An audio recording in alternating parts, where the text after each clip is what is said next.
y es momento de platicar de la verdadera política con Cristian La Mesa. Oye, Cristian, ¿cómo estás? Muy repuesto después de tu viaje a Venezuela.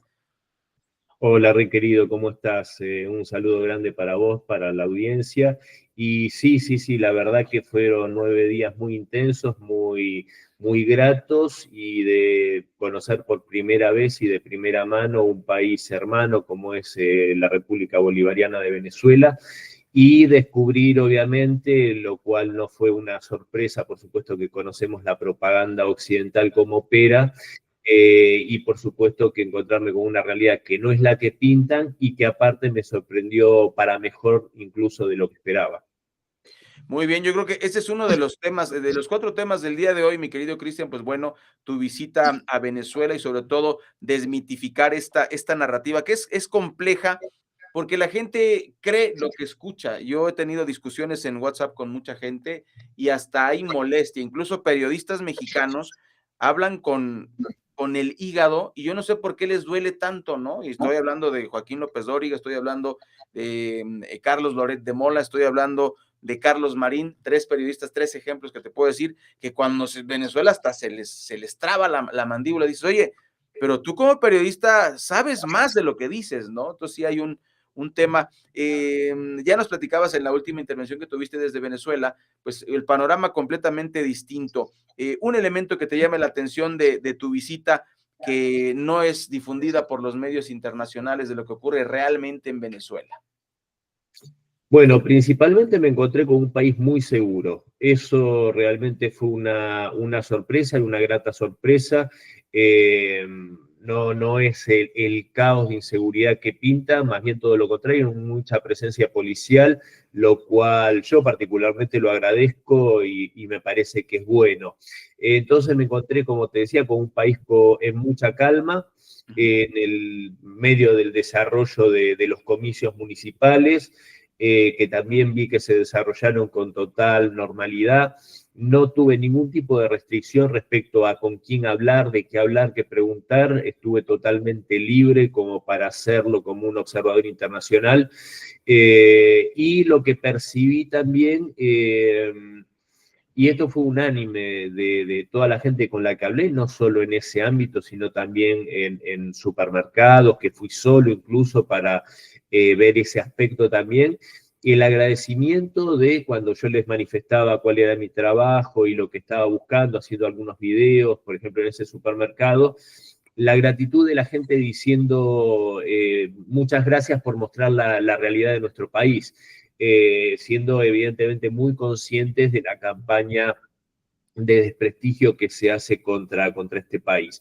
Eso también me sorprendió gratamente, ver que en los supermercados la provisión de alimentos es súper variada, abundante, también eso que señalan de que no hay alimentos ni nada de eso, realmente no me lo encontré y repito, recorrí solo, caminando, diferentes lugares.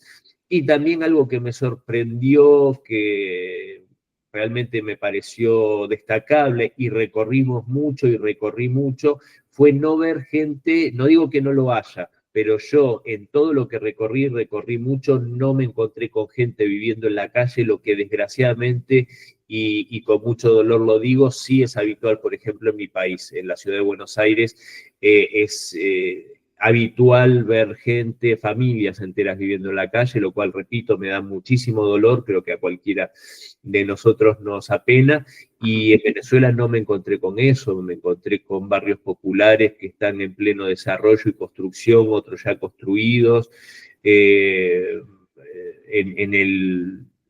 en la zona donde paré, en el Hotel Tamanaco, en la zona de las Mercedes, ver edificios en construcción, residenciales de alta categoría, oficinas, o sea, se ve todo el espectro del mercado de la construcción desarrollándose y sabemos que muy claramente un país que construye no es un país que está paralizado, y Sí. esto a pesar de las sanciones y de toda la guerra económica. Sí, yo entiendo, que no es perfecto, y por eso los invito a que, entren al canal de Cristian La Mesa en YouTube para que vea estas imágenes, para que vea toda esta cobertura especial, porque pues aquí está, ¿no? ¿Y qué dijo la prensa internacional? Se impuso el chavismo, casi, casi como si hubiese sido impuesto. Y sí, hay gente que se sale y sí, hay problemas económicos, pero no como los pinta la prensa internacional. Pues vamos a estar atentos a esta cobertura, a tus videos, mi querido Cristian. Y bueno, tenemos hoy un tema obligado. Hoy es 6 de agosto. Hace 80 años se llevó a cabo un ataque terrorista de los Estados Unidos contra Japón, que ya estaba rendido. Japón ya estaba rendido el 6 de agosto. Entonces, 6 de agosto, 8 de agosto, avientan la bomba atómica para dar el manotazo en la mesa. Eso ocurrió hace 80 años. Y pues los problemas nucleares se incrementan, mi querido Cristian, en este caso, por el caso muy particular de Netanyahu y su invasión a Palestina, que por cierto esta semana ya le pidió permiso a su Congreso para invadir completamente, ya invadieron. Por ejemplo, pues vamos a invadir de una vez todo, ¿no? Para deshacernos de esta amenaza de Hamas. Cuéntanos, ¿cuál sería el corte de caja en este sentido y la amenaza nuclear? Porque también ya mandó a Estados Unidos 2 submarinos nucleares. Entonces, cuéntanos desde el punto de vista de la geopolítica, ¿cómo ves esta situación? Bueno, respecto a esto que muy bien señalás, también me gustaría agregar que lo que realmente lleva a la rendición a Japón no es ni siquiera esas 2 bombas nucleares que arrojó Estados Unidos de una forma cobarde contra población civil con la excusa de acortar la guerra, porque de hecho Japón ya para ese momento había sufrido, es más, a principios de 1945, había sufrido devastadores bombardeos con napalm sobre Tokio que prácticamente convirtieron en cenizas y que murió muchísima más gente que en los bombardeos atómicos, quemados vivos en Tokio y en otras ciudades. Entonces, la voluntad del criminal de guerra Hirohito, el emperador de Japón, era no rendirse para nada, si no le importaba demasiado el derramamiento de sangre que estaba sufriendo su pueblo. Las bombas atómicas fueron ni más ni menos que una advertencia velada a la Unión Soviética, país que honrando sus compromisos y como tal fuera acordado en Yalta, se comprometió que 3 meses después de finalizada la guerra en Europa, la Unión Soviética le declararía la guerra a Japón para finalizar con ese conflicto, ya que los Estados Unidos no querían sacrificar la cantidad de efectivos que llevaría una invasión terrestre de las islas japonesas. Y la operación Tormenta de Agosto, heroica del Ejército Rojo, hay que recordar que limpió Asia, limpió a China y a Corea de las fuerzas criminales de Japón y sin duda no hubiesen tenido el más mínimo titubeo en invadir las islas japonesas para liberarlas del militarismo y juzgar y sin duda ejecutar al criminal de guerra que fue Hirohito. Y este cobarde, que me perdonen los japoneses, pero este cobarde ahí arregla, pacta la rendición con los Estados Unidos para lograr su impunidad, cosa que por supuesto sabemos que murió siendo un emperador decorativo, pero emperador al fin y nunca, ni él ni los más grandes criminales japoneses pagaron su deuda con la humanidad. Así que esa es la negra historia de la parte de la Segunda Guerra Mundial, ¿no? En Japón. Y dicho esto, que es bueno recordarlo, y es bueno recordárselo a los Estados Unidos, que fueron los únicos que usaron armamento nuclear contra nada, en la historia, en una guerra. Y yo creo que hoy también estamos, como lo hemos hablado muchas veces, ante una situación muy riesgosa, pero yo sigo insistiendo que para mí el mayor peligro hoy lo están entrañando los europeos, ¿no? Estos militaristas, estos guerreristas, estos globalistas europeos que en el caso de Alemania parecen tener una nostalgia cada vez más fuerte por el pintor austríaco y querer vengar su memoria y arremeter nuevamente contra Rusia como Rusia. digna, claro, digna heredera de la Unión Soviética. Porque lo de los submarinos y todo eso, yo creo, sigo insistiendo, a mi modo de ver, y también esto avalado con declaraciones de Sergei Lavrov, tiene que ver con esa intención de Trump de contener a estos guerreristas europeos. Y lo que sí es relevante es justamente lo que se dio en estas horas en Moscú, ¿no? La visita de Steve Witkoff Sí. por quinta vez este año. Yo lo envidio porque está yendo más seguido a Rusia que yo.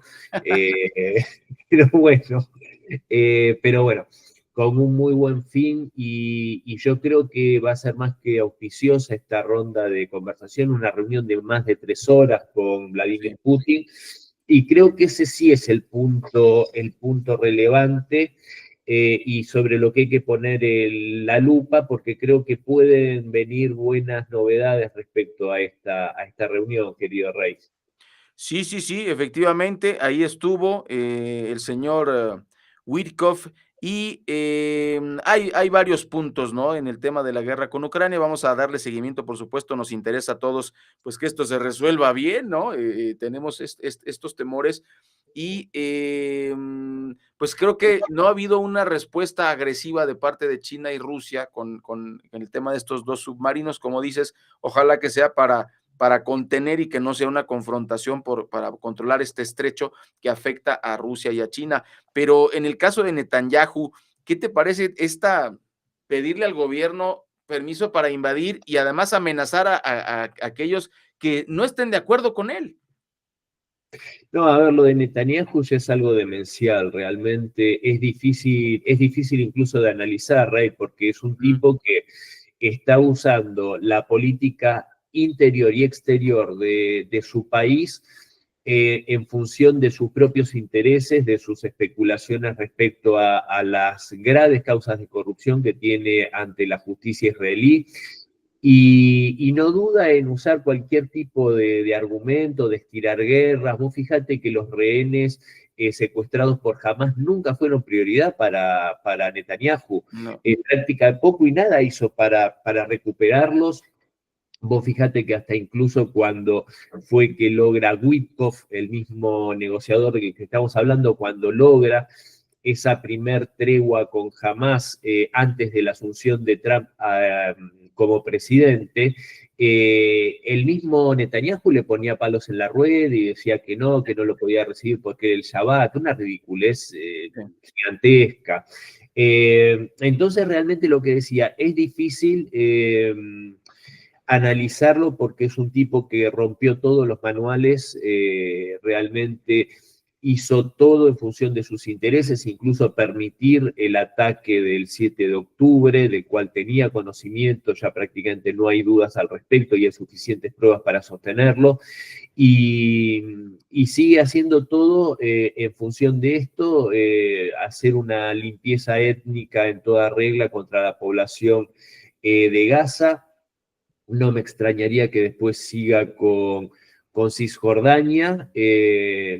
Ese Frankenstein que construyó, que ayudó a construir en Gaza, le salió mal, evidentemente, que jamás, ¿no? Propiciando el afincamiento, el afianzamiento de esta organización en Gaza para quitarle poder a la autoridad palestina, ¿no? Al-Fatah.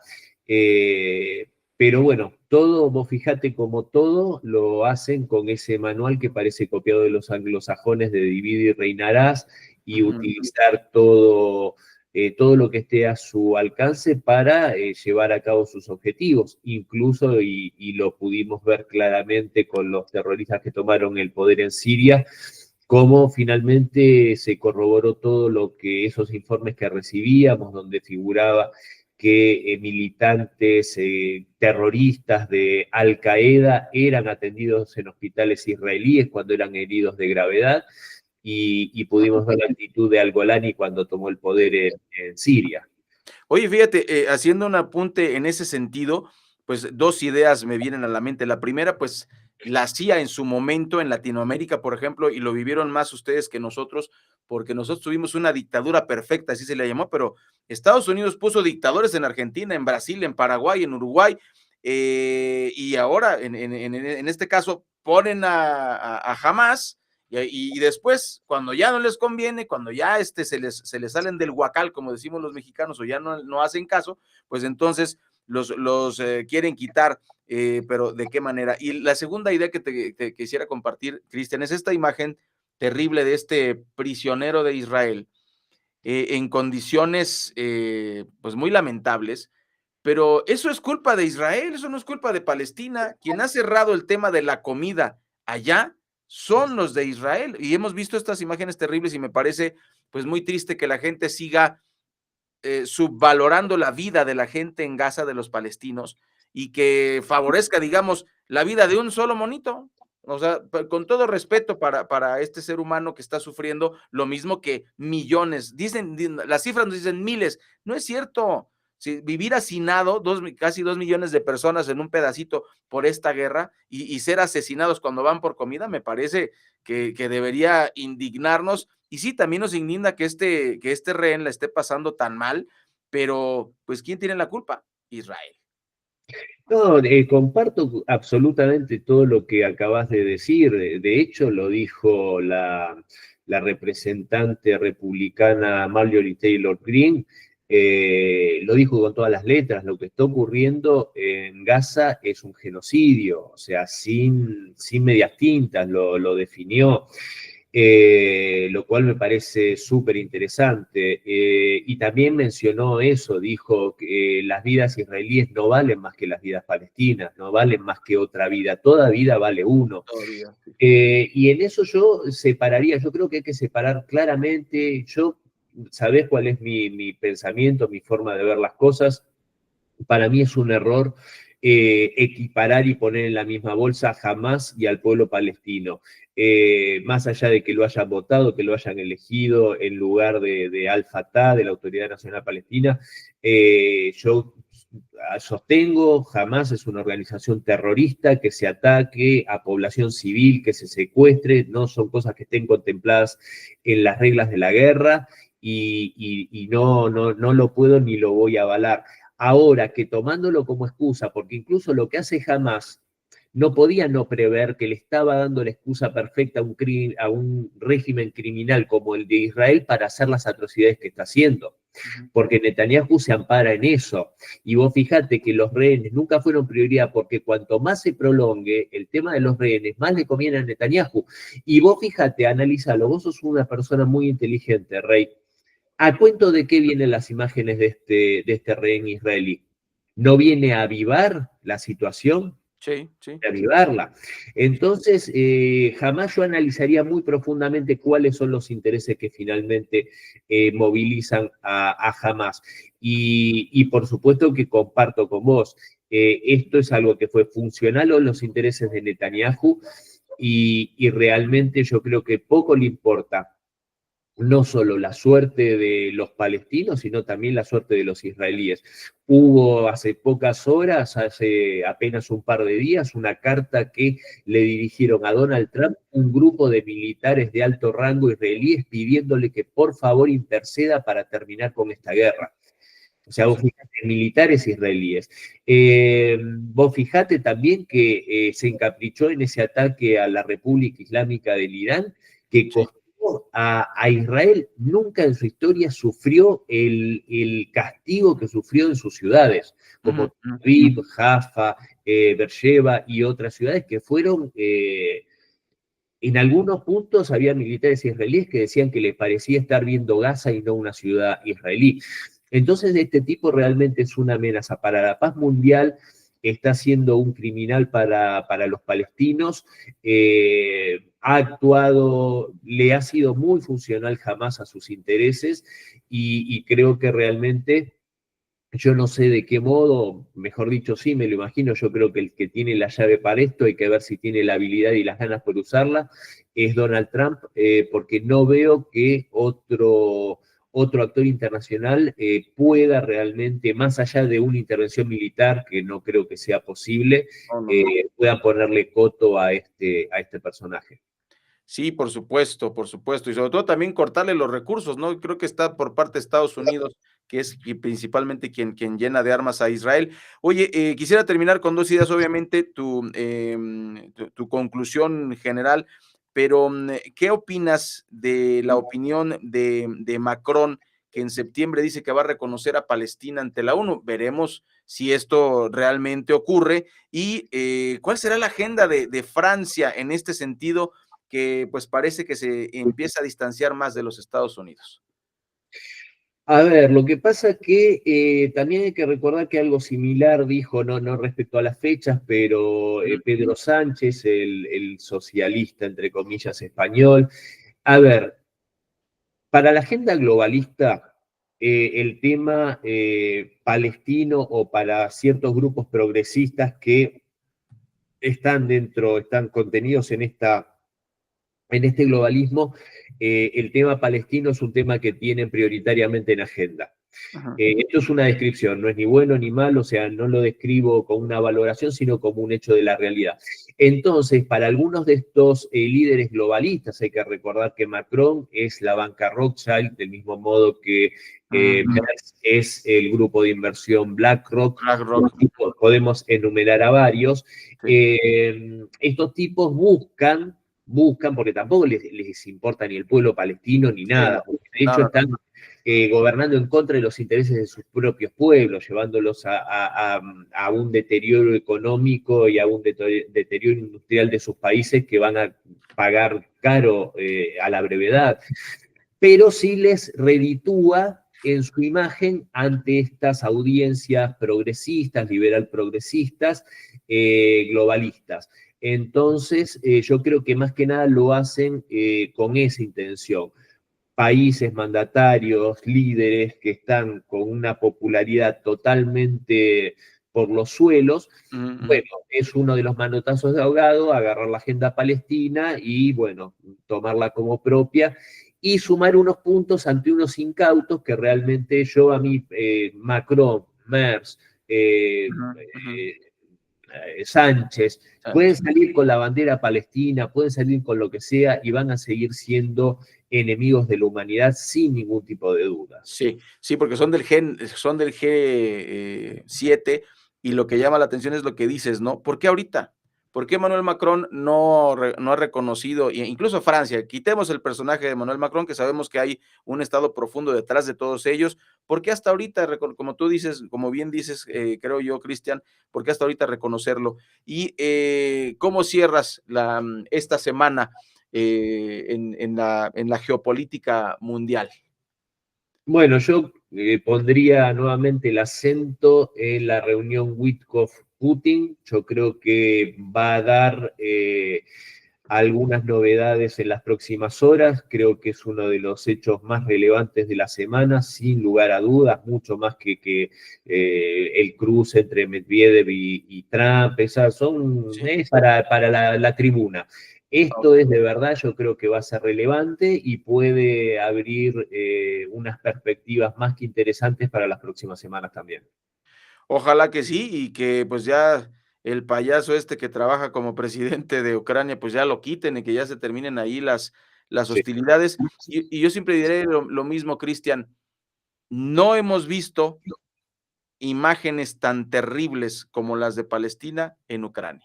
No, para nada. Eso significa, o sea, con todo el poder mediático que existe y con el Internet y todo, si esto fuera verdad, si los rusos fueran los malos, tendríamos un escenario espantoso allá en Ucrania. Y también, bueno, me parece que trataron de manipular a estos influencers, ya todo el mundo es influencer, a estos influencers rusos transmitiendo en vivo con un bombardeo atrás. No sabemos si esto fue generado con inteligencia artificial, si fue verdadero, si fue falso, pero me parece que es como un distractor, porque lo importante es lo que dices, esta reunión Putin-Witkoff, 3 horas. En 3 horas no hablan nada más de, oye, cómo está el clima en Estados Unidos, ¿no? Obviamente trataron muchas cosas importantes y pues no las han dado a conocer todavía. Vamos a esperar y obviamente pues estaremos pendientes el próximo miércoles 8:30 de la mañana, tiempo de México, pues platicar contigo, Cristian, para ver cómo evoluciona el mundo. Parece que tendremos mundo la próxima semana, me parece que está más relajado que alguna vez que platicamos que parecía que se iba a desatar un holocausto. Sí, yo coincido con vos, tengo un cauto optimismo y bueno, tenemos materia de análisis para el miércoles que viene con tu querida audiencia. Sí, señor, te mando un abrazo hasta Pergamino, Argentina. Cristian, muchas gracias por tu participación. Abrazo grande. Bien, pues nosotros continuamos aquí en Oriente Capital. Agradecemos mucho su compañía.